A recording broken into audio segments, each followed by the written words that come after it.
Good evening, everybody, and welcome to Ask Mary Anything Within Reason. It's great to be here with you tonight. There are many phrases that I have to start retiring because I'm saying them far too often and they go without saying. But yeah, it's been another week and it's going to be another one, I'm afraid. I believe we are now into day 27 of the ongoing, widening, deepening constitutional crisis in the United States of America. And as far as I can tell, nobody's in charge who's supposed to be. So I have a feeling you have a lot to ask me about all of that. And I will do my best to answer your questions within reason. All right, let's see. Tracy asks, how do we keep up with the constant flood of everything that is happening when there's so much happening? I never ask myself that question. Okay, I ask myself that question every 5 minutes. Yes, how indeed. How indeed. Well, I think, one of the things we're trying to do here, and obviously I cannot do it by myself. I have an incredible team. What we're trying to do is kind of take a survey of everything that's going on and get to kind of the essential things that you need to know. And what I'm trying to do personally and also as a way to kind of help organize that kind of overarching process is think about what they're doing and how the qualitative nature of what they're doing, right? So some of it is literally just to troll us, to get under our skin, to drive us crazy. Um some of it is to do that, but also has really negative impact. And then, of course, there are the immediate problems that we need to deal with right now, right? Like what they're doing with destroying public health in this country, what they're doing with the economy, what they're doing destroying the Western Alliance, et cetera, aligning the United States of America with autocratic regimes throughout the world. So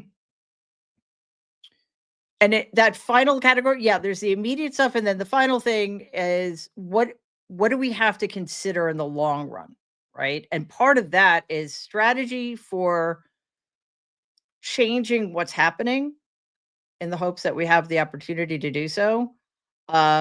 And like, what's our long game?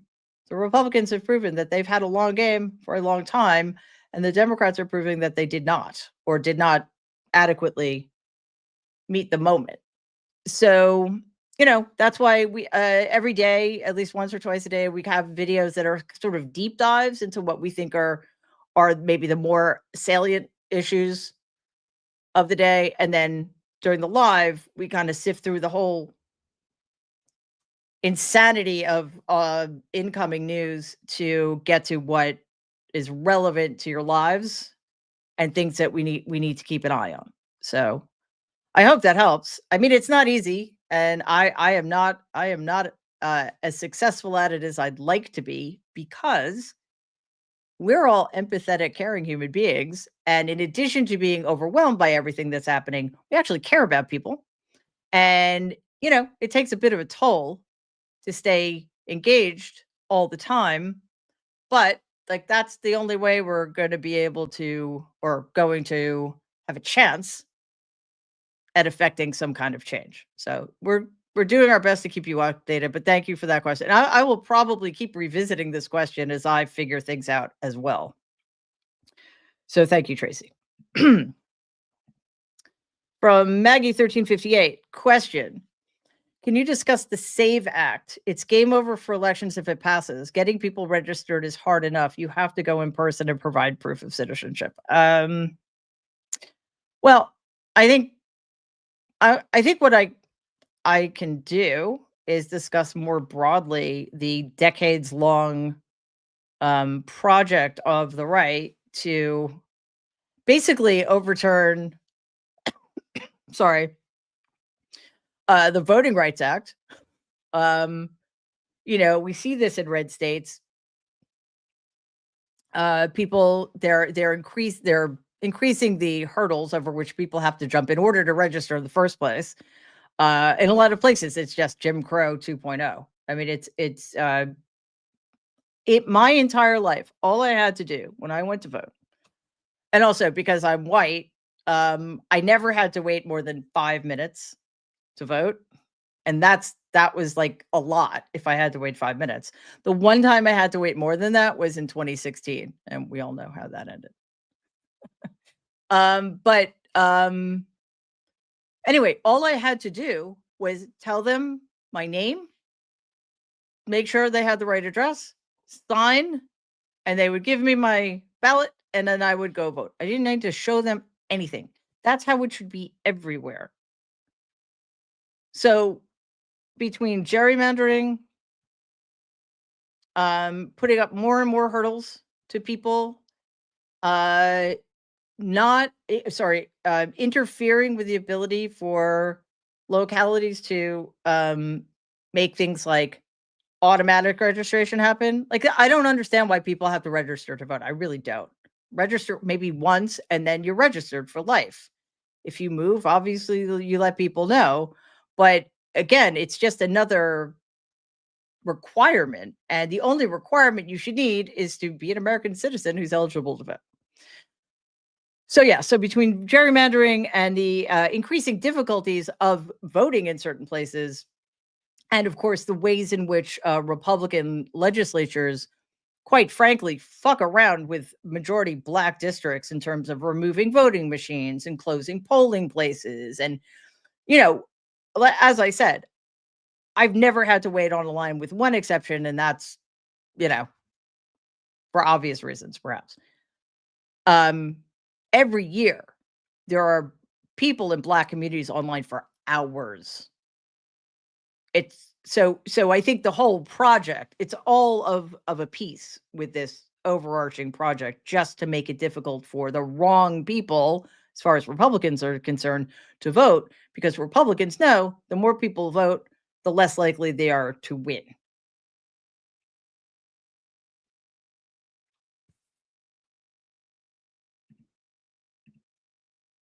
And no, that was not a Carol Burnett invitation. I was refocusing. All right, Paul, question. Do you think he will shut down the Department of the Interior? As I work with the SA, listed salmon is steelhead in the PNW. Okay, lots of acronyms. Let's see.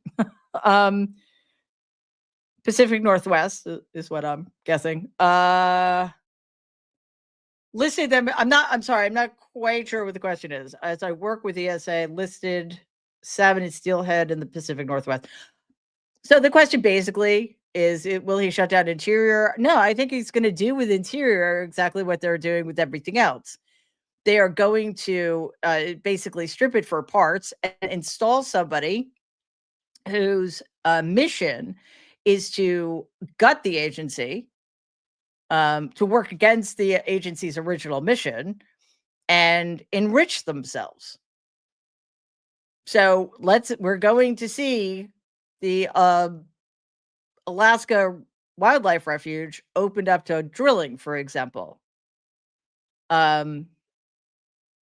It's going to be very, very bad. And the question is anybody going to notice? Because are we really going to be paying that much attention to, whether or not he's turned federally protected lands into, oil fields, when people can't get food or can't get vaccines for their children or can't get health care? And again, I think that is their malign plan. Tracy, question. Is Elon Musk running the government with Donald being just a formality? Excuse me. Nobody's running the government, is what's happening. Donald got what he wanted. He got his get out of jail free card, even though he's been convicted. He's a felon convicted on 34 criminal charges. He was out on bail in 3 other jurisdictions. And I think he was facing something like over 50 more indictments. So that is all gone.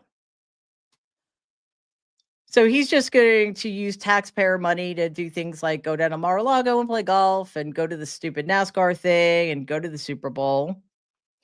What Elon Musk is doing is with the illicit, unconstitutional, illegal power and access that have been afforded him by Donald Trump, is simply re-engineering agencies to benefit himself and his cabal of ultra-rich oligarchs, all of whom seem to be from South Africa. And, Donald will get his cut,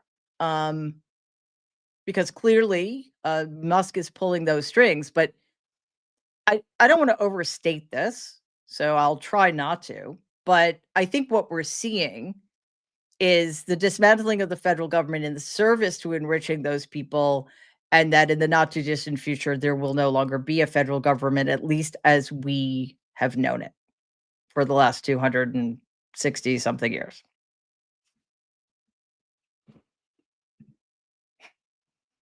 Vival, question, did you see him at NASCAR? How much did this cost us? No.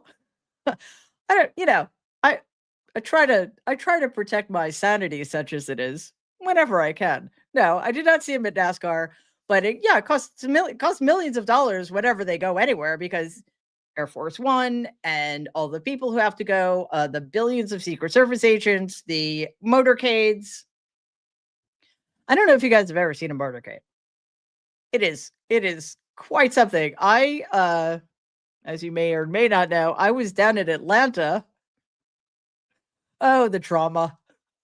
I was down in Atlanta for the debate, so-called, between Joe Biden and Donald, and,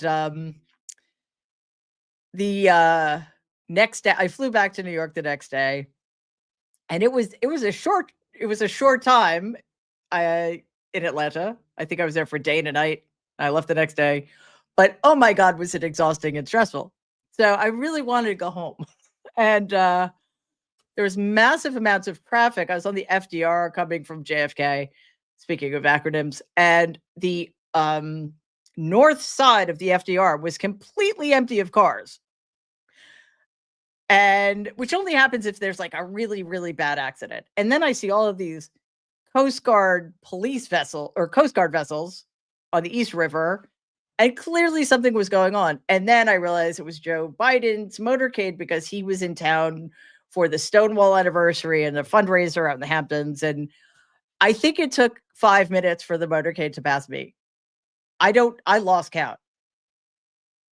Armored vehicles, ambulances, police motorcycles, police cars. It was completely crazy, and that costs a lot of money. Plus, of course, the fact that a lot of us got stuck in traffic for hours. So yeah, that's what our tax dollars are for now. So Donald can go to NASCAR and pretend that everything is WWE. Okay, Thomas, question. I believe you have 2 cats, Mary. What are their names and their breeds? I believe they provide you with their affection. Well, when they want to. They're independent little guys. Thank you for that question, because I like answering this kind of question sometimes, because it takes us out of everything and reminds us what matters, like cats. Okay, so I have 2 cats. Lyndon, who's that's my daughter's middle name, because we're original. Lyndon is 13 now, I think. And he's an odd cat, but we love him. And he was very, very sick when he was a baby, and I think that's part of it. But he's very sweet. He's just, a little standoffish sometimes. And then there's Cap, who is now a little over 3. And Cap is a girl, and she looks like No Face from Spirited Away. She's totally adorable. She has attitude, and she doesn't really like to be pet that, like, she's not affectionate, So every once in a very great while, she will just come and she will sit on my leg, and I will not move. Even if I have emergency surgery to get to, I will not move until she's done. So Cap is black. She's a tuxedo, but mostly black, and Lyndon is white and gray. And they are, you know, domestic short hairs because we adopted them from shelters. Thank you, Thomas. And they're awesome, but they're cats. Or I should say, and they're cats because they do their own thing. Sheila 3444 super sticker. Thank you so much, Sheila. Very much appreciated. Bee's knees question. How soon will we find out if the courts will hold the line on executive overreach? Well, I don't think we're going to find that out. I mean, thus far, generally speaking, most courts seem to.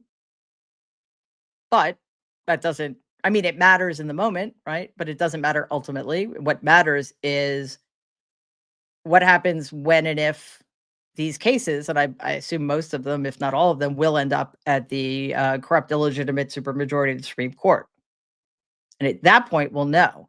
But that's when we'll know if the corrupt, illegitimate supermajority of the Supreme Court has decided that the damage they did last year, or I should say over the last 2 years, is enough or not.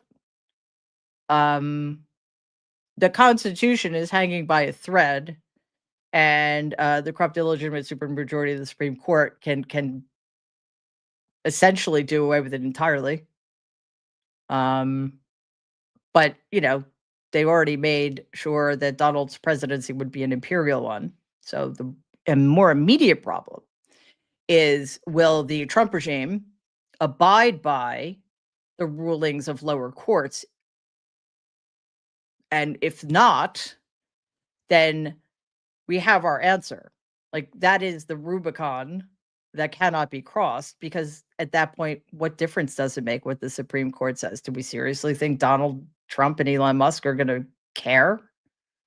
I personally do not think so. Would have been so awesome if we could have done something about this stuff over the last 4 years. Gigi, question. What happened to AOC's articles of impeachment for Alito and Thomas? Oh, I don't know. I honestly don't remember them.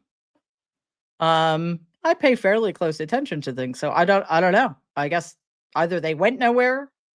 Look, the Democrats aren't in the majority, so I don't really. I mean, she filed them, but they're not going to go anywhere unless and until the Democrats get back in charge of the House of Representatives, which is possible because the Republican majority is it's a sliver. It's wafer thin, as they say. For those Monty Python aficionados among you. Lizzie Beth, question. What can we do to help other people get through this political fiasco? Be there for them. Be patient with them. Make sure they feel supported. Do good work that helps the most vulnerable people, the most vulnerable communities. Also, honestly, take care of yourself. Yeah, we're definitely in a put your oxygen mask on first territory, right? So I'm brilliant at that. No, I'm not. So that's my suggestion. Take care of yourself, and then the rest will come. But yeah, unfortunately, where do you start? Because so many people are suffering. So, but I appreciate the fact that you are starting from the right place, and that's really good. Barbara, question. Mary, do you play the guitar? You have a beautiful one in the background. I do have a beautiful guitar in the background. It is not mine. It is a Takamine steel string. I don't remember the model number. Sorry. but it's gorgeous. A friend of mine loaned it to me, even though I literally do not deserve to play that stunning instrument. I have been, but I don't know if it likes it. But yeah, I play the guitar. I started a while ago, but of course I dropped it because things got crazy. But I didn't start playing it until I was like 40 or something. So, but I love it. I will never play publicly, but I love it. Strongly suggest you guys take up an instrument. It is never too late. Michael, thank you so much. Raskin Crockett 2028. I am intrigued. I like that. I could go with Crockett Raskin as well. Yeah. Shall we start the bumper stickers? I think we should probably ask them if they're interested first. Aida, thank you so very much. Comment, keep up our hopes and our spirits, Mary, and humor. Let's not forget. Doing my best. You guys make it easy. So thank you, Aida. Hey, Betty Veronica, serious question. Do you think non-elected immigrant sorry, took me a minute. Elon Musk is planning the 25th Amendment. He could give him a magnet. How about this? A magnetic windmill. Wouldn't that be something? That'll drive Donald crazy for days. Drive him crazy. He is crazy. They don't need to. What? Why? Like, why bother? You do not need to invoke the 25th Amendment. Clearly, Donald is out of his mind. He doesn't know what's going on. I mean, you know what? I don't want to give him too much of a break. Obviously, a lot of the stuff that's unfolding is because of his ideas about how he wanted things to be. This fucking country is now aligning with Russia because of Donald. This country is now being plunged into a potential economic catastrophe because of Donald and his obsession with tariffs and his idiocy, essentially. However, why do they need to get rid of him? He's letting them do whatever especially Musk, whatever he wants. Look what's happening, agency by agency by agency. He's not stopping any of this because he's probably getting really, really, really rich. And he's living his miserable, hollow, tiny little life in the way he sees fit without any interference from anybody. And a lot of people allegedly call him sir, right? So invoking the 25th Amendment, I think, just calls attention to something a lot of people still aren't paying attention to. Don't get me wrong. I think putting Vance in lieu of Donald nothing's going to change except maybe, I mean, obviously Vance won't be in charge any more than Donald is, but there might be more puppet masters at that point, like David Thiel, Peter Thiel and David Sachs and those guys. But I literally don't think it matters. Let him stay in. Let him keep dementing in front of everybody. Let him keep humiliating himself. And then Musk's grip gets tighter and tighter and tighter. Carol, question. Mary, did you always go to vote in person? Always. Always. Yeah, for the first, well, I mean, not when she was a baby, but I started taking my daughter to vote with me when she was 4, I think. I don't think it took. As you can imagine, politics are a fraught topic in our family. Yeah, it is one of those things that just makes me proud. Practically nothing else does being in this country right now, but that does. Although I will say that this year, for the first time in my life, I felt that when I voted, but I also felt extraordinarily anxious. Can't imagine why. So yeah, vote in person. Especially in 2026, please. Philip, question. In Canada, when you file your federal income tax, you can check an option to automatically put your name on the voters list. Why can't they do it in the United States? Because Republicans don't want people to vote. Republicans want to make it as hard as humanly possible to vote. It makes literally no sense. But they don't care. I think it's safe to say at this point that the Republican Fascist Party does not care about democracy anymore. And they now have an opportunity, since they're literally in charge of every single branch of government, to make enormous strides in undoing all of the work that has been done over the decades to secure voter rights for all Americans. Now, we still had a very long way to go for many, many reasons. But, you know, I mean, John Roberts is one of the biggest culprits here.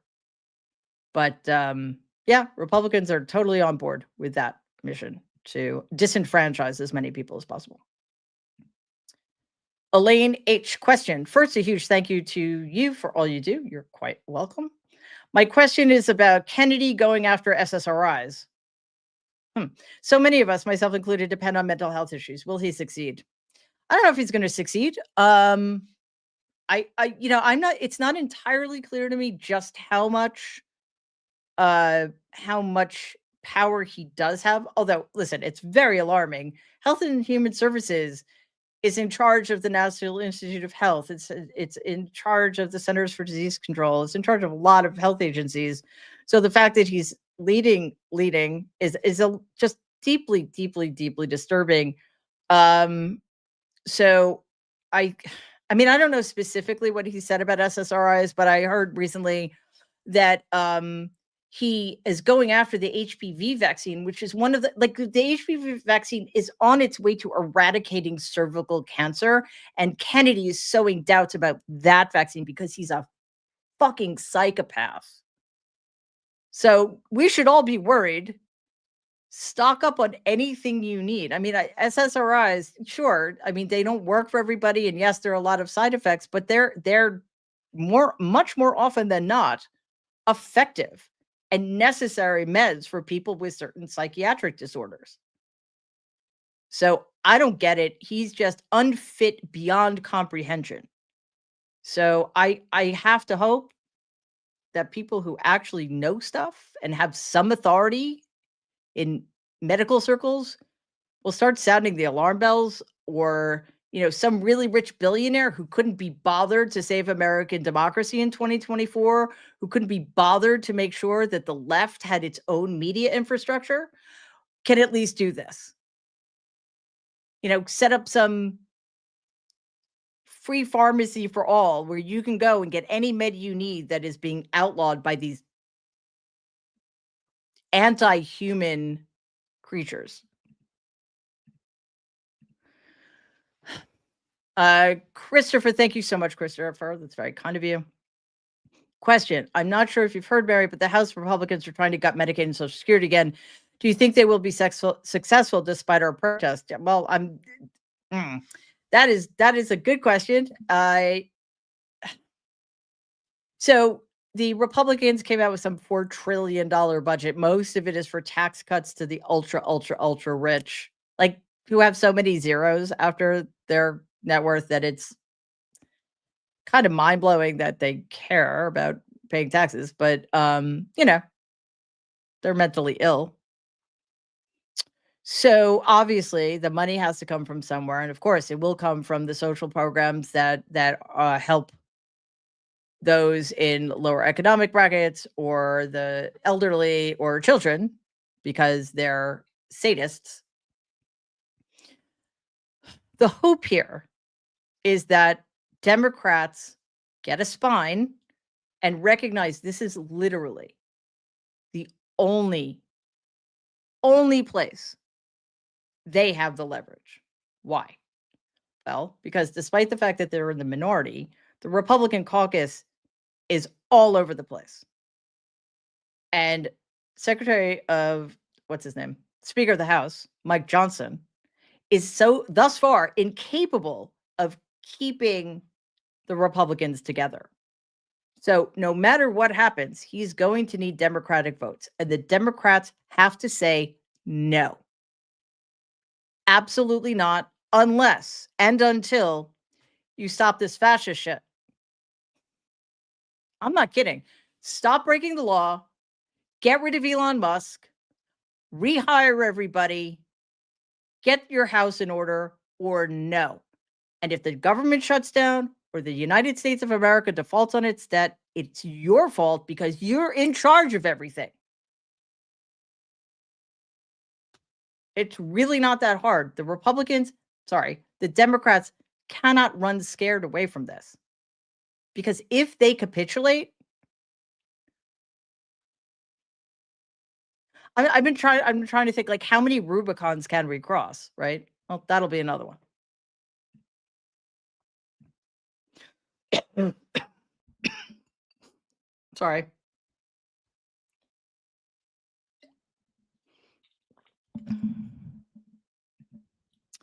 From Brent. Question: Where did Donald go on holidays as a kid? Holidays, vacation. What are those things?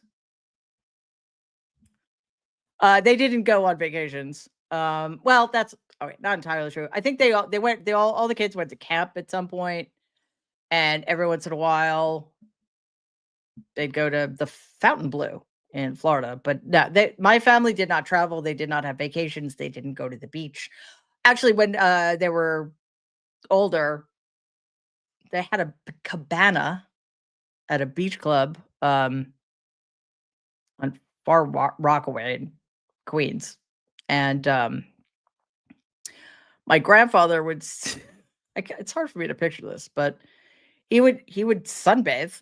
Like, this is a man I never saw not wearing a three-piece suit, so it's a little hard I was little when this happened. And my grandmother would spend the whole day in the cabana kitchen cooking food. Doesn't sound like the best use of your time at a beach, but yeah, they were not vacation people. They didn't go anywhere ever, and there were no family vacations of any consequence, which is sad. But that's who they were. Kelly, question: do you think that Donald is a Russian agent? I think he's just so very obviously a Russian ally. I don't think he needs to do anything. He's not doing anything covertly. It's totally out in the open. I think it always was. It's just, for whatever reason, nobody took it seriously. Nobody cared. I will never quite understand that. But yeah, he's been, I don't know why, and hopefully we'll find out someday. It's either money or it's blackmail or it's both. But and of course, Donald has a creepy fascination with murderous dictators because he wants to be one. Barb, thank you so much, Barb. Supporting free speech. That's it. Thank you for all you do. Thank you for all you do. And yeah, just a really good reminder that independent media is where it's at now, everybody. We really need to, not, this channel, sure, but like all independent media, like, needs support, because we have to get to a place where we have a lot more range and influence than we do right now. Amanda, question: do you see any Democrat leading the opposition? I was hoping the blue governors would step in, but they seem to be MIA.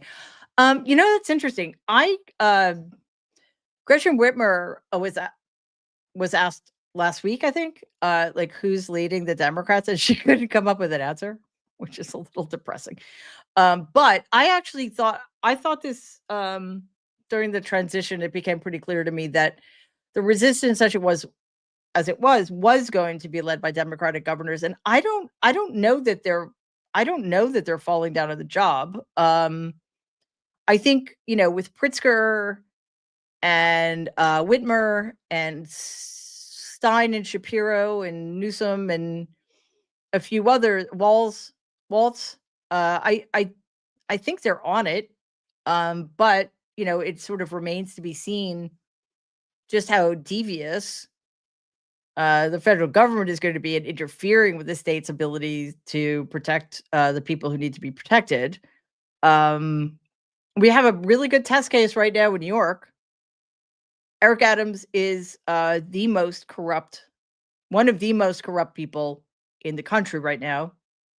And in order to keep himself out of prison, he has basically handed the keys of New York City over to Donald Trump, which is an irony that is absolutely heartbreaking to me for so many reasons. And is essentially going to open the door to the thug and border czar Tom Homan to allow ICE agents to destroy the lives of immigrants and undocumented workers in my city. So essentially, Eric Adams is no longer the mayor of New York City because he's not an independent agent. He is not doing the bidding of the citizens of New York. He's doing the bidding of Donald Trump. I mean, Donald Trump is essentially mayor by proxy, and we hate him. We hate everything about him. We hate everything he does. And that should not be allowed to stand. Governor Hochul, according to New York State Constitution, has the right to remove Eric Adams from his position. She needs to do it yesterday. One, because he deserves it. Two, the people of New York deserve better than Eric Adams, even though they voted for him. Stop it, New York. We suck at picking mayors. It's very sad. But also because I think it sends a very clear message. This far, no farther. She's got to do it. And if she doesn't, then she doesn't deserve to be our governor. Elvira, thank you so much, Elvira. Very kind of you. And the messages. Thanks a lot, Mary. You're very, very welcome.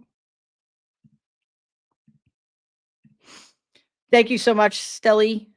Very much appreciated. Thanks to you too, Brant. Question: what was Fred Trump and Mary McLeod daily routine? I don't want to bore you. My grandfather got dressed up in his 3-piece suit 6 days a week and hopped into his chauffeur-driven limousine and went to his office in Brooklyn and worked there. My grandmother stayed in the house mostly. I mean, this is when I was a kid. I don't know what happened when they were younger. So maybe it was more exciting. I have a feeling it was not. She went grocery shopping or she got her hair done. I don't know, like not much. When she, before I was born, she used to have a pink Cadillac. And she would go around to all of my grandfather's buildings, of which there were many. I think he had like 49 properties, like huge residential buildings in Queens and Brooklyn. I had the great misfortune of growing up on one of them. And she would go and she would collect all of the quarters and dimes from the laundry machines, dressed up in her, she'd be wearing her fox fur stole or whatever, driving her pink Cadillac. And that's how she would spend her time. Because apparently there was nobody else to do that. What was cool, though, is that before 1964, dimes and quarters were made out of silver. And sometimes for Christmas, we'd get some of them. And then I can't tell you that. Let's put it this way. I had a lot of money for video games. Hey, there's a skill. Gabriel, thank you so much, Gabriel. It's very generous of you and very much appreciated. Moodlet woman, question: when will Democrats stop talking about eggs and start talking about the effects of Donald on their districts? Well, I think eggs have a huge impact on their districts. No, I mean, because it's less. I think this is part of what happened, right? For reasons I will never understand, and the corporate media let this happen. The price of eggs was like the preeminent issue in the final months of this godforsaken election. Okay. Not the fact that women's reproductive freedoms were being taken away in over half the states. Not the fact that Donald was a rapist and somebody who'd been convicted of 34 felons who had killed hundreds of thousands of Americans through his malicious mishandling of COVID. Not democracy, not encroaching fascism. Nope. Price of eggs, inflation, gas prices. It was maddening. So I think Democrats are just using that piece of data to make a point, because I don't know if you've checked recently, but the price of eggs has risen exponentially, and now that, like, you can't even find them in some places. They are being rationed, which, I'm sorry to say, might be a glimpse into our future for all things. Donald does like Russia. Um, so I think it's just a specific way to talk about um the economy. And yeah, sure they broaden the message, absolutely. But I think that's why they're doing it. But look, I don't disagree. Democrats have a lot of other things they need to be doing right now as well. But for whatever reason, eggs resonate with people. I don't know. I don't eat them. Mariana, thank you so much. Comment: I have 4 cats: Lola, Judy, Dr. Shivago, and Mr. Rogers. All phenomenal names. I'd like to have 4 cats. I'm getting a kitten soon, I think. That would mean I have 3 cats, but that's okay. 4 is probably too many. I just want one that's portable and actually can, hangs out with me. From Brad. Thank you so much, Brad. Very much appreciated. Comment: you're awesome, Mary. Why, thank you, Brad. Also very kind of you. Question: do you have any knowledge if Donald is involved in any secret society like the Bohemian Grove or the Freemasons? Were you ever married? No, as last I checked, I was not involved in any free societies. No, not free. Well, see, that was an interesting slip, wasn't it? I may no longer be a member of a free society if things keep going the way they're going. But no, I was never in a secret society. I don't know any secret handshakes or anything like that. No, Donald could, why? He couldn't be bothered. That's time consuming. It's like, I don't know if you guys heard this, but there was this, it's not a rumor. I mean, apparently my grandfather was arrested at a KKK rally. I don't know, in the 30s maybe. And I mean, I don't doubt it. Like, if he had been in Germany over, during World War II, he would have been a good Nazi. But I just, like, the thing about it, I mean, I'm not saying he was there and he obviously got arrested, but the idea of his joining something like that just doesn't make any sense to me. Not because he wasn't a sociopath and a racist and an anti-Semite and a homophobe, but because I can't imagine anything being that important to him that wasn't his business. Same thing with Donald. Like, why bother? He's in charge of everything. Like, he has all the information. I'm not saying he doesn't pass it on, like the order or whatever those crazy people call themselves. SFL question: Mary, do people stop you on the street to talk about politics? Well, no. I live in New York. Obviously, I'm not, well, not obviously. I'm not in New York currently, but where I am, I wear a mask everywhere. So I don't know if people recognize me or not, but um so far, no. Uh so I don't get out much. But in New York, nobody cares.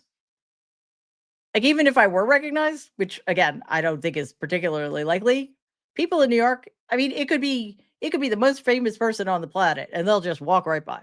That's one of the reasons I love my city. But that would be fascinating. As long as people don't throw stuff at me, I'm fine.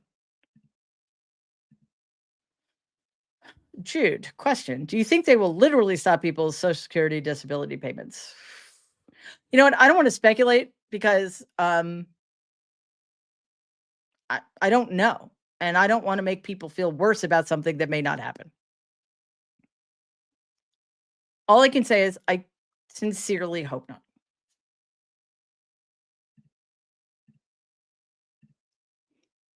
The fact that we don't know for sure tells us something. Lindsay, question. Has a class action been filed on behalf of Americans whose personal information has been accessed? Oh, you know what? I don't know that. It should be. Um, there are so many lawsuits flying around right now. It is very difficult to keep track. So many different people are filing lawsuits about the same issues. And we're seeing like one of the problems is a lot of things are getting not over what is the word? I can't think of the word because I'm not a lawyer, but whoever the person filing the lawsuit is being found by the judge not to have standing. So that doesn't mean it's over. It just means they need to find somebody who has standing in order to file the lawsuit. So there's literally so much happening legally that it is very hard to keep track. So we'll do our best to find that out and keep you posted. From Haya77771. Thank you so much. Question, Mary, what kind of music do you play? I like folk and classic rock mostly. Jazz is impossible. I like the blues. And in terms of playing, that's it. I listen basically to everything with it, also within reason. Kind of like the show.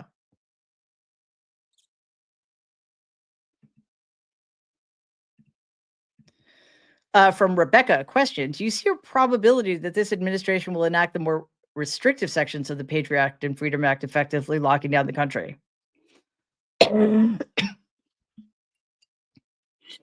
Well, I guess the question is, why wouldn't they? Again, I can't say anything with absolute certainty, except the worst possible people are in charge and have control of everything. But I think we're in a situation right now where the answer to any question is, I guess it's the Occam's razor of our time. The simple answer is they will always do the worst thing.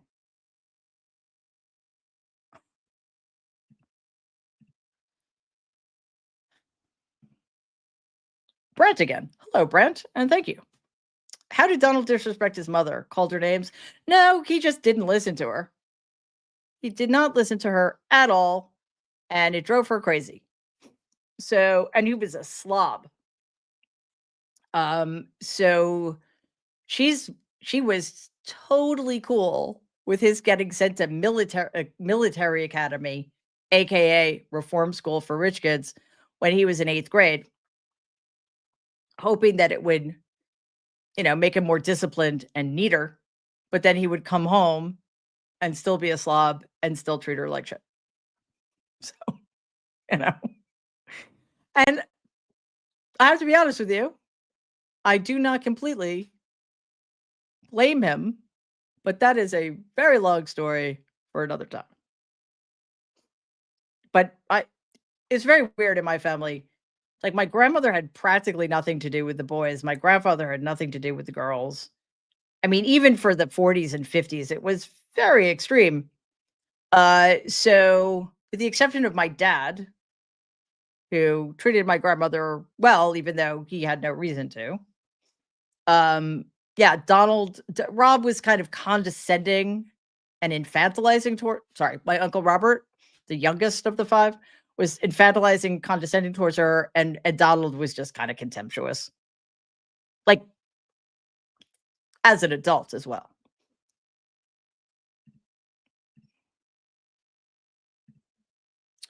Marianne, thank you so very much for that. Super sticker.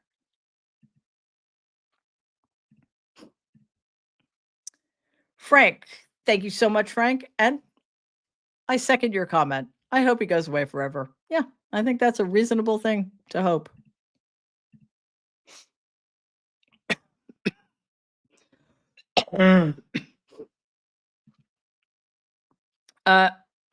Jackie Paper Dragon, question.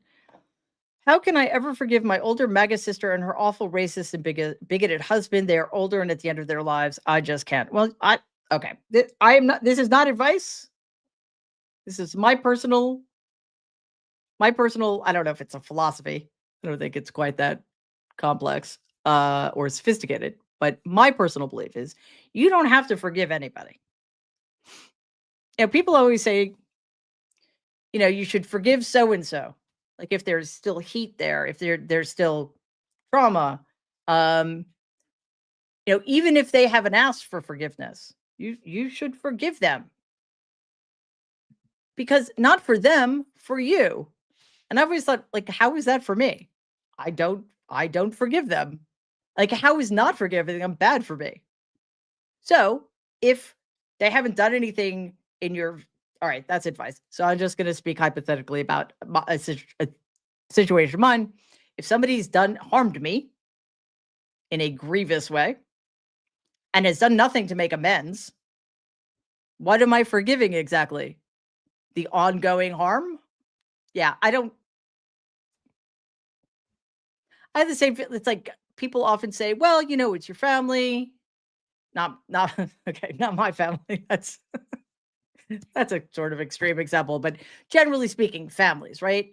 You have to forgive them, you have to they let them get away with whatever they get away with. No, if somebody's your family, they should treat you better than other people treat you. Like it's not it doesn't let you off the hook. Hey, I can treat you like shit because I'm your family. Yeah. Also, I'm very, very sorry about your situation. That is awful. And what's even worse is that so many people are having similar experiences with other people in their families. It could be their parents, it could be their siblings, it could be their children, which is like, unthinkable to me. So I'm very sorry, Jackie. You me question. Do you think Donald and his minions would ever try to bring back and reinstate the military draft? Jesus. Hmm. Uh, I don't know. I don't know. I mean, that that would require something kind of horrific to happen. Um, I, again, I'm not saying they won't. I'm not saying that it's not in the cards. I'm not because the worst thing they could do is the worst thing they'll do. And by the way, after that, there's always something worse. What did I say recently? I wrote something recently, and it's there's no such thing as worst. There's no bottom here. So if they can think of it, they'll do it. But this I don't see the utility in it necessarily. Well, yes, I do. But you know what? I don't want to go there yet.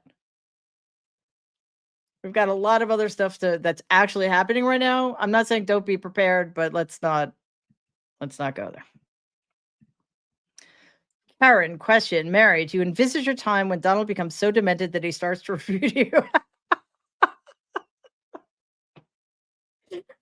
Sorry, guys. That made me laugh, and laughing makes me cough. So I'm going to hydrate because it's very dry here. Okay. I'll try this again. Question, Mary, do you envisage a time when Donald becomes so demented that he starts to refer to you as, quote, that nice lady, unquote?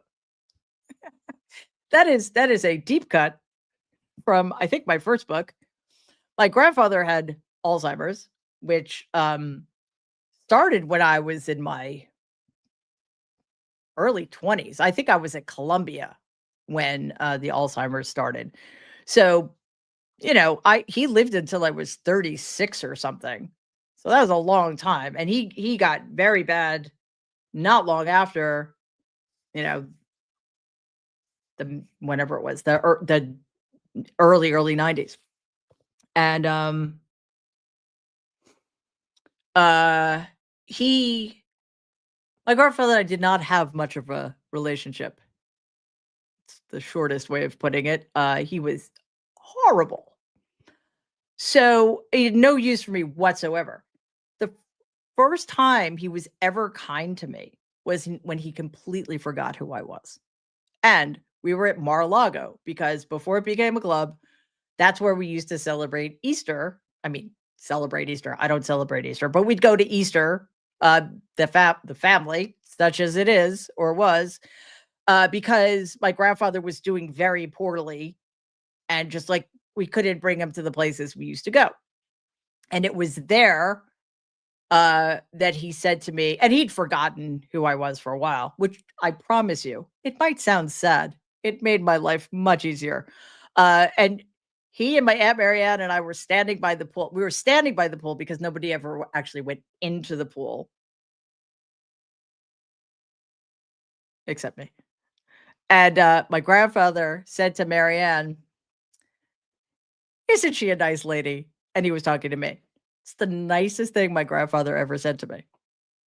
Imagine that being your father. Mm. Thank you for that, Karen. Let's see. Flint Reed. Question. Correct me if I'm wrong here, Mary, but billionaires' kids can get sick too, right?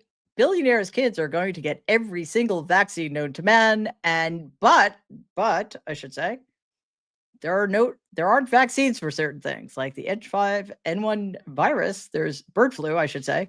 There's no vaccine for that. You know what else happens to affects billionaires' children? Catastrophic climate change. There, I'm telling you, it should be a diagnosis in the Diagnostic and Statistical Manual. That kind of acquisitiveness, that need for that kind of wealth, it's deeply, deeply unhealthy. Like they remind me of people who smoke cigarettes and think, "Oh yeah, I know smoking causes lung cancer, but it's not going to get me." Okay. All right. Ready to wrap up here. So, Casey, thank you so very much. Thanks to you too as well, Amy.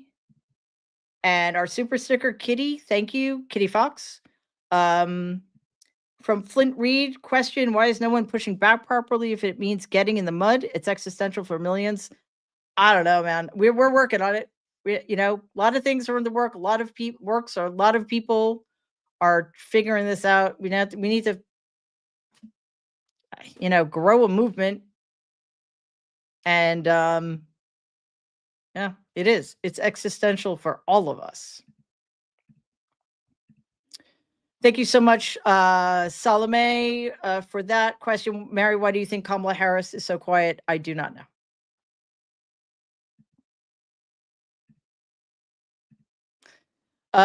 Being Nancy, thank you so much for that. Joanne, thank you very, very much. Both super stickers. We appreciate that.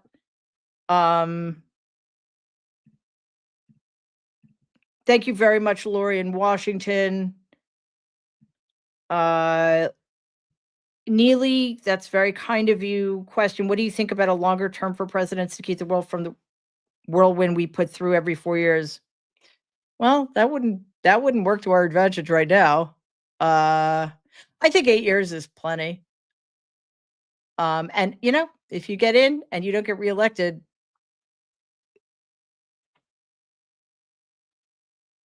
there are many other things we need to work on. Like it's insane to me that Donald put in three Supreme Court justices in 4 years and Obama in 8 years got one. That is not democracy. I don't even know what that is. Oh, sorry. Cheryl Simpson, super stickers. Thank you very much for that. Oliver, question: is he still going on about this Anschluss with Canada? Let's be real and call it what it is. It's Anschluss. Yes, he is, because he's insane. And he also doesn't know what he's talking about. And I hope Canada takes him at his word and retaliates accordingly. And I'm not kidding about that. Thank you again, Lori. Question: do you have cousins from other aunts and uncles, and do they stand with you? No.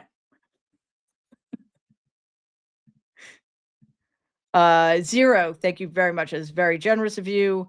Greg Palast proved the 2024 election was rigged due to voter suppression. Yeah. Georgia and the swing states were affected. Yeah. Remember all those bomb threats being called to polling stations in blue districts in Georgia? Harris would have won with 286 electoral votes. Is there any way to your knowledge or speculation what we can do about this? Well, there's nothing we can do. And it doesn't look like Democrats are going to do anything. So I guess, it's sort of like once you're in, you're in. It's very demoralizing, but let's not be demoralized. Claudia, thank you very, very much. Claudia, thank you again. Question. I don't know what that means. Sorry. Why Donald's? I'm really sorry. I don't know what that means. But you're a wildlife rehabber, which is an awesome thing to be. I wish we could all be wildlife rehabbers. If I get the gist of it, it's not looking good for the natural world, for animals. I have two cousins who are sociopaths who hunt endangered species in the most unsportsmanlike way possible. Not okay. There's no such thing as killing an endangered species in a sportsmanlike manner. But like they don't even know how to hunt like real sportsmen. They're just a disgrace. So, let's figure out how to protect the animals too, because they're not going to. Plant-based Tina, thank you so much. President Day protests, all 50 states, capitals tomorrow at noon. That's right, noon local time. So wherever you are, that's noon for you. Hi, 77771. Again, thank you so much. Question, Mary, have you tried hydrating with aloe water or gargling for sore throats? Yes and yes. Yeah, aloe water is awesome. And I don't have a sore throat anymore, which is also awesome. Love my dogs a lot. Thank you so much for that. Very kind of you. Behaving super sticker. Thank you very, very much. Shark Tanko question. Do you think we'll ever get out of the hole Donald is putting us in? Well, the sooner it ends, the better our chances. That's what I'll tell you. Gerald, thank you very, very much. Comment, first time catching your live stream. Thank you for being here. I hope you're enjoying. And Cheryl H, super sticker. Thank you so much for that donation. All right, we made it. It is the first day of week 4 in the Trump regime. Tomorrow is a day off for everybody, but it is not a holiday. So go protest if you have the ability to do so. We have to start. We have to start building and building and building. So even if it seems like a small group, keep going. Right? Don't give up. It's early days and people are overwhelmed. All right, that does it for us. We went a little long, but I wanted to get to everybody's questions. I will be back every weeknight, Monday through Friday this week and every week. Mary Trump Live, 6 p.m. Eastern, and we'll have videos dropping throughout the day. Nerds, of course, will be this week as well. And I think that's it for programming. And we sorry, I totally lost my train of thought. I'm not sure why. But I think that's it. Just remember that we do have other videos that are recorded. So, they're not live streamed, but check them out because as I mentioned earlier, like we do deep dives into the, some really important topics to give you more information about what's going on and what to do and who the players are who are involved, et cetera, et cetera. So definitely check those out. And actually, we're almost at 285,000 subscribers, which is great. And it's all because of you guys. So keep spreading the word, please, because we're getting there. I think we're heading towards a tipping point, which will be really great. And, the more the merrier. So thank you to everybody on YouTube who's watching, everybody streaming on Twitter, everybody who's listening to the podcast. That's amazing. To everybody commenting, to our moderators for their work, and of course to my absolutely um, mind-blowing team who actually make this all happen. Thank you so much. And that is it for me. Again, I will be back here live tomorrow night at 6 p.m. And in the meantime, please, everybody, stay safe and be kind. Bye.